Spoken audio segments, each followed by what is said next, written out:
Middle ഈസ്റ്റിലെ യുദ്ധഭീതിയിൽ ഇന്ധനവില കുതിച്ചുയരുമ്പോൾ പ്രധാനമന്ത്രി മോദി ലോകരാജ്യങ്ങൾക്കിടയിൽ നയതന്ത്രം നടത്തുകയാണ്. അതുപോലെ US president Donald Trump China സന്ദർശനം കഴിഞ്ഞ് തിരികെ മടങ്ങുകയാണ്.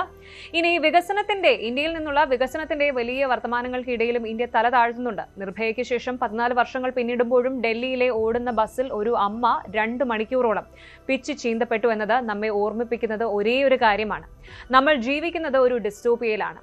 ആശുപത്രി കിടക്കയിൽ പോലും ഞാൻ ചെന്നില്ല എങ്കിൽ എന്റെ മക്കൾക്ക് ആര് ചോറുണ്ടാക്കുമെന്ന് ആ അമ്മയ്ക്ക് വിലപിക്കേണ്ടി വരുന്ന ഒരു ഭീകരമായ അവസ്ഥ.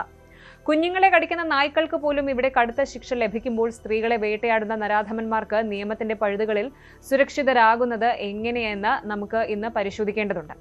ആഗോള രാഷ്ട്രീയവും നമ്മുടെ തെരുവുകളിലെ ഇരുണ്ട സത്യങ്ങളെക്കുറിച്ചും പരിശോധിക്കാം. വെൽക്കം ടു ലോക.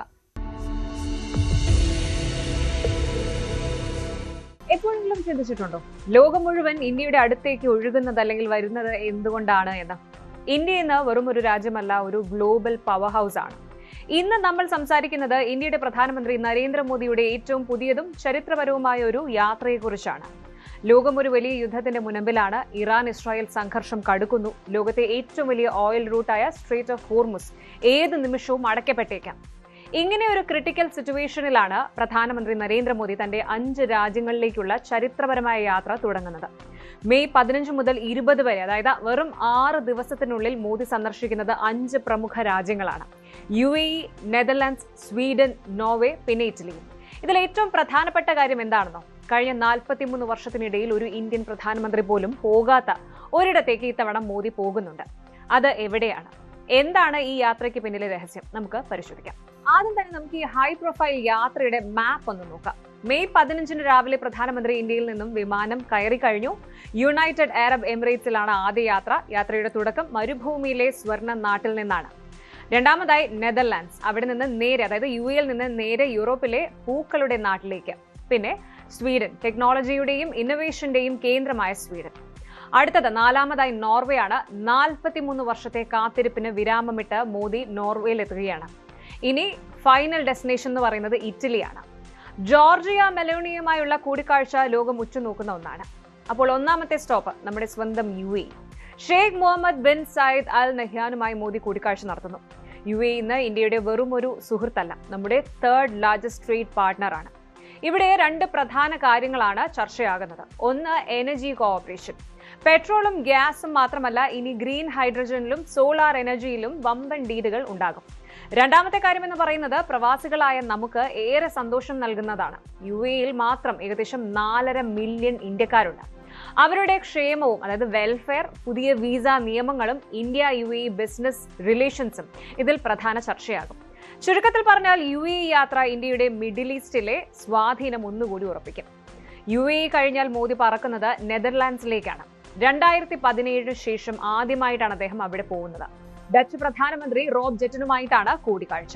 നിങ്ങൾക്കറിയാമോ, ഇന്ത്യയിലേക്ക് ഏറ്റവും അധികം നിക്ഷേപം നടത്തുന്ന 4ാമത്തെ രാജ്യമാണ് നെതർലൻഡ്സ് എന്ന് പറയുന്നത്. ഏകദേശം $55.6 ബില്യൺ നിക്ഷേപം. ഇവിടെ ഫോക്കസ് ചെയ്യുന്നത് വാട്ടർ മാനേജ്മെന്റും അതുപോലെ സെമി കണ്ടക്ടേഴ്സുമാണ്.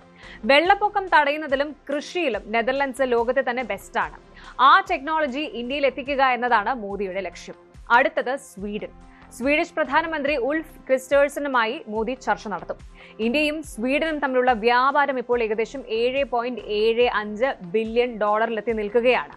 ഇവിടെ ഏറ്റവും വലിയ ഹൈലൈറ്റ് എന്താണെന്ന് വെച്ചാൽ യൂറോപ്യൻ റൗണ്ട് ടേബിൾ ഫോർ ഇൻഡസ്ട്രിയിൽ മോദി സംസാരിക്കുമെന്നതാണ്. യൂറോപ്പിലെ വമ്പൻ കമ്പനികളുടെ CEOമാരുമായിട്ട് മോദി നേരിട്ട് സംവദിക്കും. അതായത് വമ്പൻ സ്വീഡിഷ് കമ്പനികൾ ഇന്ത്യയിൽ ഫാക്ടറികൾ തുടങ്ങാൻ പോകുന്നു.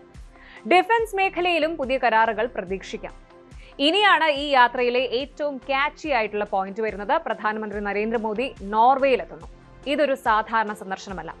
1983 ശേഷം, അതായത് നീണ്ട 43 വർഷത്തിന് ശേഷം ഒരു ഇന്ത്യൻ പ്രധാനമന്ത്രി നടത്തുന്ന ആദ്യത്തെ നോർവേ സന്ദർശനമാണിത്. നോർവേയിൽ വെച്ച് 3ാമത്തെ ഇന്ത്യ നോർഡിക് സമ്മിറ്റ് നടക്കുന്നു. Denmark, Finland, Iceland, Sweden, Norway എന്നീ 5 നോർഡിക് രാജ്യങ്ങളുടെയും തലവന്മാർ അവിടെയുണ്ടാകും. എന്തിനാണ് ഇങ്ങനെ ഒരു സമ്മിറ്റ്? ഗ്രീൻ എനർജി, സസ്റ്റൈനബിലിറ്റി, പിന്നെ ബ്ലൂ എക്കണോമി അഥവാ കടൽ വിഭവങ്ങളുടെ ഉപയോഗം എന്നിവയിൽ ഇന്ത്യയും ഈ രാജ്യങ്ങളും കൈകോർക്കും. ഇനി ഇതിലെ പ്രധാന കാര്യങ്ങൾ ഒന്ന് പരിശോധിക്കാം. The big money. നോർവേയുടെ ഗവൺമെന്റ് പെൻഷൻ ഫണ്ട് GPFG ഇന്ത്യയിലെ ക്യാപിറ്റൽ മാർക്കറ്റിൽ ഏകദേശം $28 ബില്യൺ നിക്ഷേപിച്ചിട്ടുണ്ട്. ആ നിക്ഷേപം ഇനിയും വർദ്ധിപ്പിക്കാനാണ് ഇന്ത്യ നോക്കുന്നത്.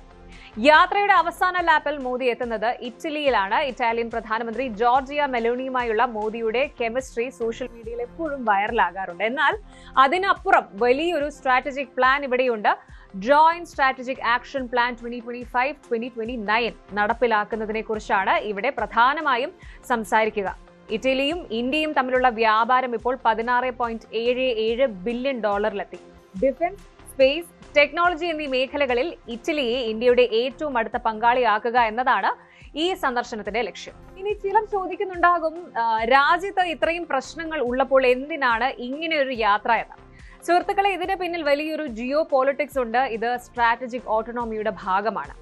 ഇന്ത്യ EU FTA ആണ് ആദ്യം. യൂറോപ്യൻ യൂണിയനുമായിട്ടുള്ള ഫ്രീ ട്രേഡ് എഗ്രിമെന്റ് FTA ഉടൻ വരാൻ പോകുന്നു. ഇത് യാഥാർത്ഥ്യമായാൽ ഇന്ത്യൻ ഉൽപ്പന്നങ്ങൾക്ക് യൂറോപ്പിൽ വലിയ മാർക്കറ്റ് ലഭിക്കും. അടുത്തത് ചൈന ഫാക്ടറാണ്. സപ്ലൈ ചെയിൻ കാര്യത്തിൽ ലോകരാജ്യങ്ങൾ ഇപ്പോൾ ചൈനയെ വിട്ട് ഇന്ത്യയെ നോക്കുകയാണ്. ആ അവസരം മുതലാക്കാനാണ് മോദി ഈ 5 രാജ്യങ്ങളിലും ഓടി നടക്കുന്നത്. മൂന്നാമത്തെ കാര്യം എന്ന് പറയുന്നത് technology transfer. Clean energy, semi conductor ചിപ്പുകൾ എന്നിവയിൽ ഇന്ത്യയെ സ്വയം പര്യാപ്തമാക്കാൻ ഈ രാജ്യങ്ങളുടെ സഹായം അനിവാര്യമാണ്. ഇന്ധന സുരക്ഷയാണ് ഇനി. ഗൾഫിൽ യുദ്ധം വന്നാൽ ഇന്ത്യയിൽ പട്ടിണി ഉണ്ടാകാതിരിക്കാൻ മോദി മുൻകൂട്ടി കരുക്കൾ നീക്കുന്നു. Global leader image. 43 വർഷത്തെ ഇടവേളയ്ക്ക് ശേഷം നോർവേ സന്ദർശിക്കുന്നതിലൂടെ ദശാബ്ദങ്ങളായിട്ട് ഇന്ത്യ അവഗണിച്ച മേഖലകളെ മോദി തിരിച്ചു പിടിക്കാനാണ് ശ്രമിക്കുന്നത്. അപ്പോൾ ചുരുക്കത്തിൽ ഇത് വെറും ഒരു സന്ദർശനമല്ല, ന്യൂ ഇന്ത്യയുടെ ഒരു പവർ സ്റ്റേറ്റ്മെന്റ് ആണ്. UAE പ്രവാസികൾക്കും ഇന്ത്യയിലെ സ്റ്റാർട്ടപ്പുകൾക്കും നമ്മുടെ സമ്പദ് വ്യവസ്ഥയ്ക്കും ഒരുപോലെ ഗുണകരമാകുന്ന ഒരു യാത്ര. അത് ഇന്ത്യയുടെ ഇക്കണോമിയെയും ഡിഫൻസിനെയും സുരക്ഷിതമാക്കാനുള്ള ഒരു വലിയ പ്ലാനിന്റെ ഭാഗമാണ്. ലോകം മുഴുവൻ ഉറ്റുനോക്കിയിരിക്കുന്ന ആ ബിഗ് മീറ്റിംഗ് ഒടുവിൽ കഴിഞ്ഞിരിക്കുകയാണ്. അമേരിക്കൻ പ്രസിഡന്റ് ഡൊണാൾഡ് ട്രംപ് ബെയ്ജിംഗിലെത്തി ഷി ജിൻപിങ്ങുമായി നടത്തിയ ചർച്ചകൾ വെറും ഒരു ഡിപ്ലോമാറ്റിക് വിസിറ്റ് ആയിരുന്നില്ല. അത് ലോകത്തിന്റെ സാമ്പത്തിക ഭൂപടം മാറ്റാൻ പോകുന്ന ഒന്നായിരുന്നു. 9 വർഷത്തിനു ശേഷമാണ് ഒരു അമേരിക്കൻ പ്രസിഡന്റ് ചൈനയിൽ സ്റ്റേറ്റ് വിസിറ്റ് നടത്തുന്നത്. ഫാന്റാസ്റ്റിക് ട്രേഡ് ഡീൽസ് എന്നാണ് ട്രംപ് ഇതിനെ വിശേഷിപ്പിച്ചത്. എന്നാൽ ഇതിനിടയിൽ തായ്വാൻ വിഷയത്തിൽ ഷി ജിൻപിങ് നൽകിയ ചില ഷാർപ്പ് വാർണിംഗ്സ് ലോകത്തെ ആശങ്കയിലാക്കുന്നുണ്ട്. എന്തൊക്കെയാണ് ഈ ഉച്ചകോടിയിൽ നടന്നത്? ചൈന എന്തിനാണ് അമേരിക്കയിൽ നിന്ന് വീണ്ടും ഓയിലും സോയാബീനും വാങ്ങുന്നത്? നമുക്ക് ഡീറ്റെയിൽ ആയിട്ട് നോക്കാം. ആദ്യം തന്നെ എനർജി ആൻഡ് അഗ്രികൾച്ചർ. ഇറാനിൽ നിന്ന് ഓയിൽ വാങ്ങുന്നത് ചൈന കുറയ്ക്കണമെന്നായിരുന്നു ട്രംപിന്റെ ആവശ്യം. ഇതിന് പകരമായിട്ട് അമേരിക്കയിൽ നിന്ന് ഓയിൽ വാങ്ങാൻ ചൈന സമ്മതിച്ചിരിക്കുകയാണ്. കൂടാതെ അമേരിക്കൻ കർഷകർക്ക് വലിയ ആശ്വാസം നൽകിക്കൊണ്ട് വമ്പൻ തോതിൽ സോയാബീൻസ് വാങ്ങാനും ചൈനീസ് ഗവൺമെന്റ് തയ്യാറായിട്ടുണ്ട്. അടുത്തത് ഏവിയേഷൻ ആണ്. ഏവിയേഷൻ രംഗത്തും വലിയൊരു മാറ്റം ഉണ്ടാകാൻ പോകുന്നു. ബെയ്ജിംഗിന്റെ ബോയിങ് 200 വിമാനങ്ങൾ വാങ്ങാനുള്ള ഡീലിലാണ് ട്രംപ് ഇവിടെ സീൽ ചെയ്തിരിക്കുന്നത്. അടുത്തത് മാർക്കറ്റ് ആക്സസ് ആണ്. അമേരിക്കൻ കമ്പനികൾക്ക് ചൈനീസ് മാർക്കറ്റിൽ കൂടുതൽ ആക്സസ് നൽകാനും പ്രത്യേകിച്ച് ക്രെഡിറ്റ് കാർഡ് മാർക്കറ്റിൽ അമേരിക്കൻ ബാങ്കുകൾക്ക് കൂടുതൽ അവസരം നൽകാനും ചൈന സമ്മതിച്ചിട്ടുണ്ട്. ഈ യാത്രയിലെ മറ്റൊരു പ്രധാന കാഴ്ചയായിരുന്നു ട്രംപിനൊപ്പം എത്തിയ അമേരിക്കൻ ബിസിനസ് പ്രതിനിധികൾ. ഇലോൺ മസ്ക്, ടെസ്ലയുടെ മസ്ക്, അതുപോലെ ആപ്പിളിന്റെ ടിം കുക്ക്, പിന്നെ ജെൻസൺ ഹുവാങ്, എൻവിഡിയയുടെ ജെൻസൺ ഹുവാങ് തുടങ്ങി 16 വമ്പൻ കമ്പനികളുടെ സിഇഒമാരാണ് ട്രംപിനൊപ്പം ബെയ്ജിംഗിലെത്തിയത്. ചൈനീസ് പ്രീമിയർ ലി ജിയാങ്ങുമായി ഇവർ കൂടിക്കാഴ്ച നടത്തി. സ്റ്റേബിൾ ആൻഡ് പ്രെഡിക്റ്റബിൾ ആയ ഒരു സാമ്പത്തിക ബന്ധമാണ് തങ്ങൾ ആഗ്രഹിക്കുന്നതെന്ന് ലി ജിയാങ് അവരോട് വ്യക്തമാക്കി. ടെക്നോളജി യുദ്ധത്തിനിടയിലും ബിസിനസ് റിലേഷൻസ് സ്ട്രോങ് ആക്കാനാണ് ഇരു രാജ്യങ്ങളും ശ്രമിക്കുന്നത്. പ്രത്യേകിച്ച് AI, ആർട്ടിഫിഷ്യൽ ഇന്റലിജൻസ് മേഖലയിൽ പരസ്പര സഹകരണത്തിന് പുതിയ ചില ഗൈഡ് ലൈനുകൾ കൊണ്ടുവരാനും തീരുമാനമായിട്ടുണ്ട്. കാര്യങ്ങൾ എങ്ങനെയാണെങ്കിലും എല്ലാം അത്ര സ്മൂത്ത് ആയിരുന്നില്ല സുഹൃത്തുക്കളെ. പുറമെ ചിരിച്ചുകൊണ്ട് നിൽക്കുമ്പോഴും ഉള്ളിൽ കടുത്ത പിരിമുറുക്കമുണ്ടായിരുന്നു. അതിൽ പ്രധാനമെന്ന് പറയുന്നത് തായ്വാൻ ഇഷ്യൂ ആണ്. തായ്വാന്റെ കാര്യത്തിൽ ഷി ജിൻപിങ് വളരെ കർക്കശമായ നിലപാടാണ് സ്വീകരിച്ചത്. അമേരിക്ക തായ്വാന് നൽകുന്ന $11 ബില്യൺ ആയുധ പാക്കേജിനെ കുറിച്ച് ഷീ കടുത്ത വിയോജിപ്പ് പ്രകടിപ്പിച്ചു. ഇത് തെറ്റായ രീതിയിൽ കൈകാര്യം ചെയ്താൽ ഇരു രാജ്യങ്ങളും തമ്മിൽ നേരിട്ടുള്ള സംഘട്ടനത്തിലേക്ക്, ഒരു കോൺഫ്ലിക്റ്റിലേക്ക് നീങ്ങുമെന്ന് അദ്ദേഹം ട്രംപിന് മുന്നറിയിപ്പ് നൽകി. അടുത്തത് ഇറാൻ ക്രൈസിസ്. മിഡിൽ ഈസ്റ്റിലെ യുദ്ധം അവസാനിപ്പിക്കാനും സ്ട്രെയിറ്റ് ഓഫ് ഹോർമുസ് തുറന്നിടാനും ചൈന സഹായിക്കണമെന്ന് ട്രംപ് ആവശ്യപ്പെട്ടു. ഇതിന് ചൈന പിന്തുണ വാഗ്ദാനം ചെയ്തിട്ടുണ്ടെങ്കിലും ഇറാനെ പൂർണ്ണമായും തഴയാൻ ചൈന തയ്യാറല്ല. ഹെൽപ്പ് ഫോർ ഹെൽപ്പ് എന്ന നിലയിൽ മിഡിൽ ഈസ്റ്റിലെ പ്രശ്ന പരിഹാരത്തിന് പകരമായിട്ട് തായ്വാൻ വിഷയത്തിൽ വിട്ടുവീഴ്ച ചെയ്യാനാണോ ട്രംപ് നോക്കുന്നത് എന്നാണ് ലോകം ഇപ്പോൾ ഉറ്റുനോക്കുന്നത്.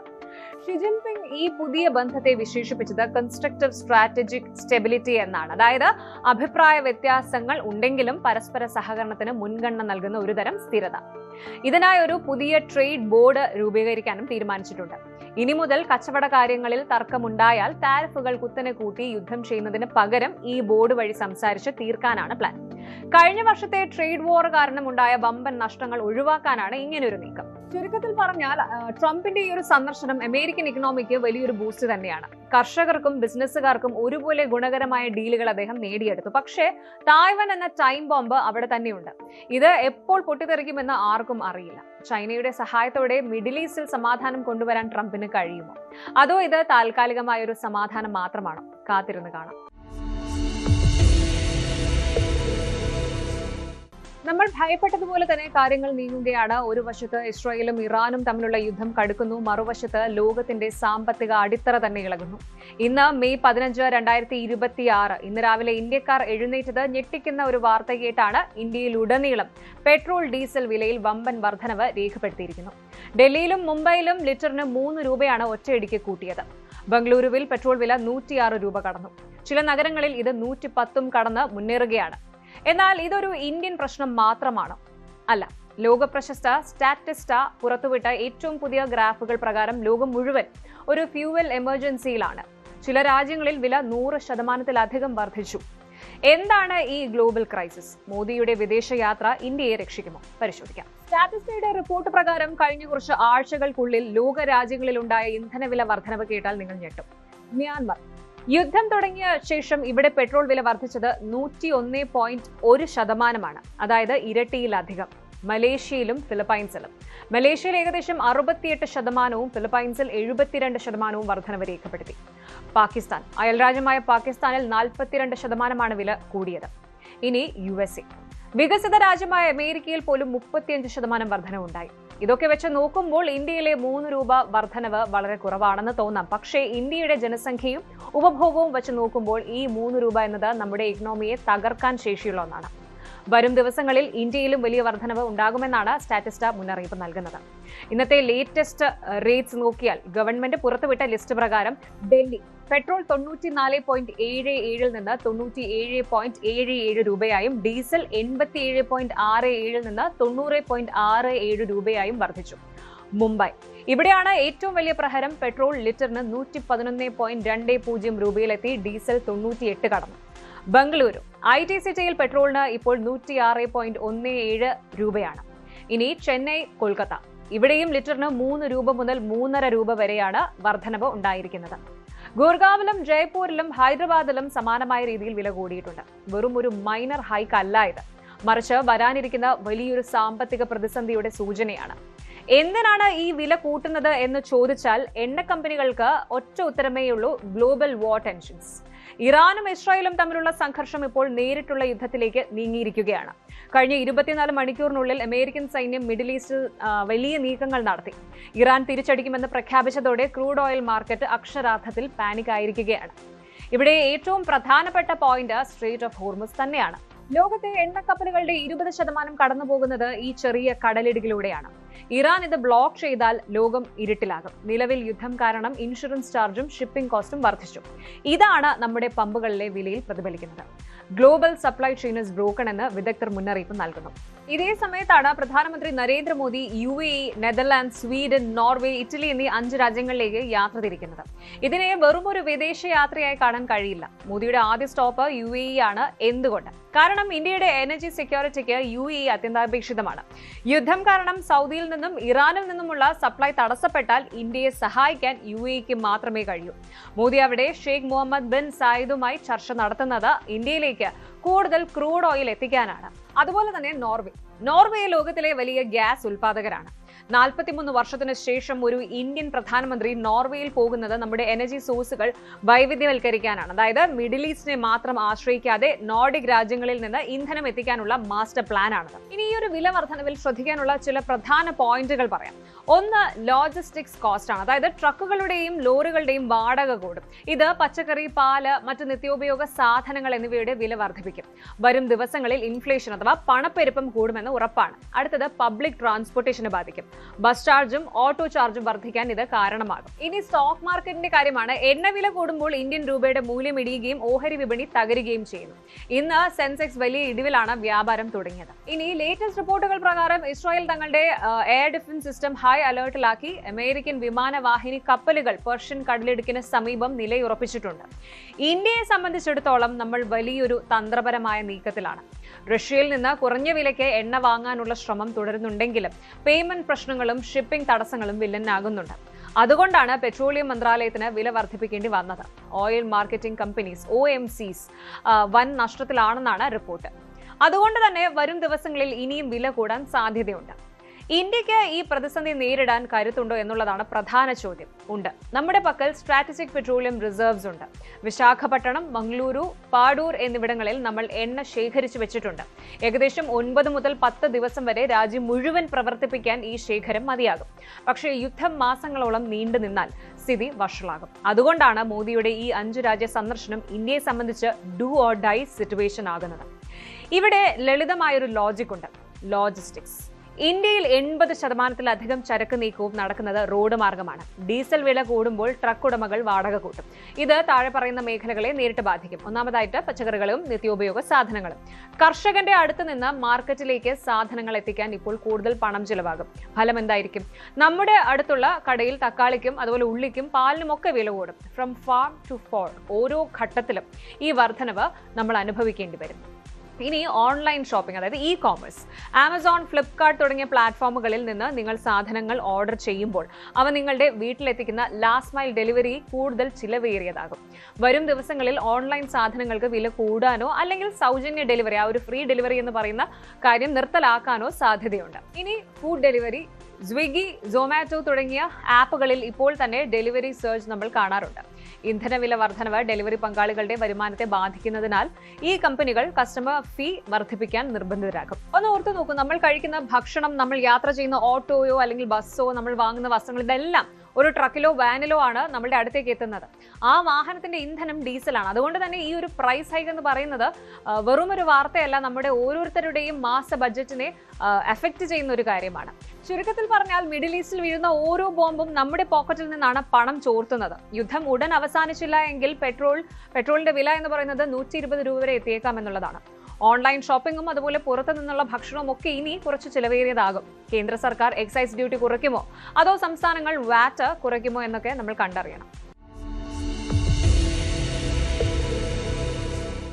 ശരിക്കും സംസാരിക്കാൻ വാക്കുകൾ കിട്ടുന്നില്ല. ഒരുപക്ഷെ ഈ ഒരു വാർത്ത അവതരിപ്പിക്കാൻ എനിക്ക് അർഹതയുണ്ടോ എന്ന് പോലും ഞാൻ സംശയിക്കുന്നു. കാരണം നമ്മൾ ഓരോരുത്തരും അടങ്ങുന്ന ഈ ഒരു സമൂഹം അത്രമേൽ പരാജയപ്പെട്ടിരിക്കുകയാണ്. നമ്മൾ ഒരുപാട് പ്രസംഗിച്ചു, ഒരുപാട് നിയമങ്ങൾ മാറ്റി, പക്ഷേ ഇന്നും ഇന്ത്യയിലെ ഡൽഹിയിലെ തെരുവുകളിൽ ചോര മണക്കുന്നുണ്ട്. മെയ് 15, 2026 കലണ്ടറിലെ അക്കങ്ങൾ മാറിക്കൊണ്ടിരിക്കുന്നു. നമ്മൾ ഡിജിറ്റൽ ഇന്ത്യയെക്കുറിച്ചും 5 നേഷൻ ടൂറിനെ കുറിച്ചും ലോകത്തിന്റെ നെറുകയിൽ ഇന്ത്യ എത്തി നിൽക്കുന്നതിനെ കുറിച്ചും വാതോരാതെ സംസാരിക്കുന്നു. പക്ഷേ അതേ ഇന്ത്യയുടെ ഹൃദയഭൂമിയിൽ, നമ്മുടെ തലസ്ഥാന നഗരിയിൽ ചോര വാർന്നൊലിക്കുന്ന ഒരു സത്യം ഇന്നും അവശേഷിക്കുന്നു. 2012 നിർഭയ എന്ന പെൺകുട്ടിയെ ആ നരാധമന്മാർ വേട്ടയാടിയപ്പോൾ നമ്മൾ തെരുവിലിറങ്ങി കരഞ്ഞു. ഇനി ഒരിക്കലും ആവർത്തിക്കില്ല എന്ന് ആകാശത്തേക്ക് നോക്കി പ്രതിജ്ഞയെടുത്തു. ഇന്ന് 14 വർഷങ്ങൾ കഴിഞ്ഞു. ഇക്കഴിഞ്ഞ 14 വർഷത്തിനിടയിൽ മരിച്ചു വീണ പെൺകുട്ടികളുടെയും സ്ത്രീകളുടെയും എണ്ണം നമുക്ക് ഓർമ്മയുണ്ട്.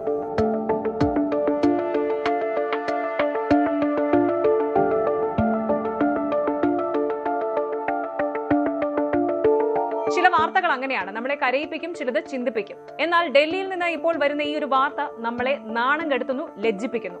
14 വർഷങ്ങൾക്ക് മുൻപ് 2012 ഡിസംബറിൽ നിർഭയ എന്ന പെൺകുട്ടിക്ക് വേണ്ടി രാജ്യം മുഴുവൻ തെരുവിലിറങ്ങിയതാണ്. ഇനി ഒരിക്കലും ഒരു നിർഭയ ഉണ്ടാകില്ല എന്ന് അന്ന് ഭരണകൂടങ്ങൾ പ്രതിജ്ഞയെടുത്തു. 2026 മെയ് 11 രാത്രി നാംഗ്ലോയിൽ ഒരു ഓടുന്ന ബസ്സിനുള്ളിൽ അണഞ്ഞുപോയത് 3 മക്കളുടെ അമ്മയായ ഒരു സ്ത്രീയുടെ, ഒരു 30-കാരിയുടെ ആത്മാഭിമാനമാണ്. 2 മണിക്കൂർ, രാത്രി 12 മുതൽ 2 മണി വരെ ആ സ്ത്രീ വേട്ടയാടപ്പെട്ടു. ഡ്രൈവർ ഉമേഷും ഹെൽപ്പർ രാമേന്ദ്രയും ചേർന്ന് ബസ് നഗരത്തിലൂടെ ചുറ്റിക്കറക്കി. ക്രൂരമായ മർദ്ദനമേറ്റ് ആന്തരിക അവയവങ്ങൾക്ക് പരിക്കേറ്റ് ആശുപത്രി കിടക്കയിൽ കിടക്കുമ്പോൾ അവർക്ക് നീതിയെക്കുറിച്ചോ ശിക്ഷയെക്കുറിച്ചോ ഒന്നുമല്ലായിരുന്നു ഉത്കണ്ഠ. ആ അവസ്ഥയിലും അവർ ചോദിക്കുന്നത് എന്താണെന്നറിയാമോ? ഡോക്ടർ, എന്നെ വീട്ടിൽ വിടും, എന്റെ മക്കൾക്ക് വിശക്കുന്നുണ്ടാകും, ഞാൻ ചെന്നില്ല എങ്കിൽ അവർക്ക് ആര് ചോറുണ്ടാക്കി കൊടുക്കും? എത്ര ക്രൂരമാണ് നമ്മുടെ നാട്.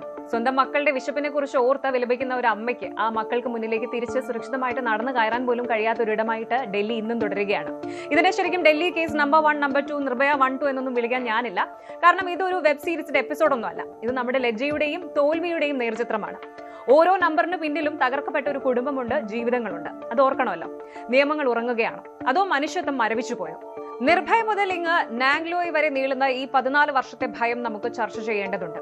സ്ക്രിപ്റ്റുകളില്ലാത്ത, അഭിനയമില്ലാത്ത പച്ചയായ സത്യങ്ങൾ നമ്മൾ അറിയേണ്ടതുണ്ട്.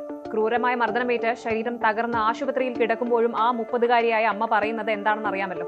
എനിക്ക് ചികിത്സ വേണ്ട, എനിക്ക് വീട്ടിൽ പോകണം, ഞാൻ ഇല്ലെങ്കിൽ എന്റെ മക്കൾക്ക് ആര് ഭക്ഷണം ഉണ്ടാക്കി കൊടുക്കും? സ്വന്തം വേദനയേക്കാൾ ഉപരി വിശന്നിരിക്കുന്ന തന്റെ മക്കളെ ഓർത്ത് വിലപിക്കുന്ന ഒരു അമ്മയുടെ മുന്നിൽ ഈ ഒരു സിസ്റ്റം പൂർണ്ണമായും തോറ്റിരിക്കുകയാണ്, പരാജയപ്പെട്ടിരിക്കുകയാണ്.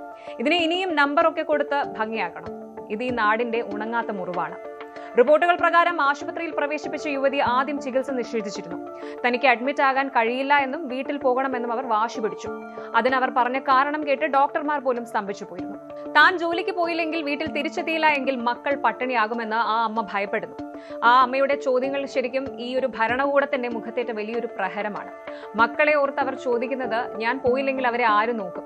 ശരീരത്തിലേറ്റ മുറിവിനേക്കാൾ ആ അമ്മയെ വേദനിപ്പിക്കുന്നത് ആ മക്കളുടെ ഭാവിയാണ്. ഒരു സാധാരണ കുടുംബത്തിന്റെ ഏക അത്താണിയായ ഒരു സ്ത്രീക്ക് പോലും സുരക്ഷിതമായി ജോലി കഴിഞ്ഞ് മടങ്ങാൻ കഴിയാത്ത ഒരിടമായി നമ്മുടെ തലസ്ഥാനം ഇന്നും തുടരുകയാണ്.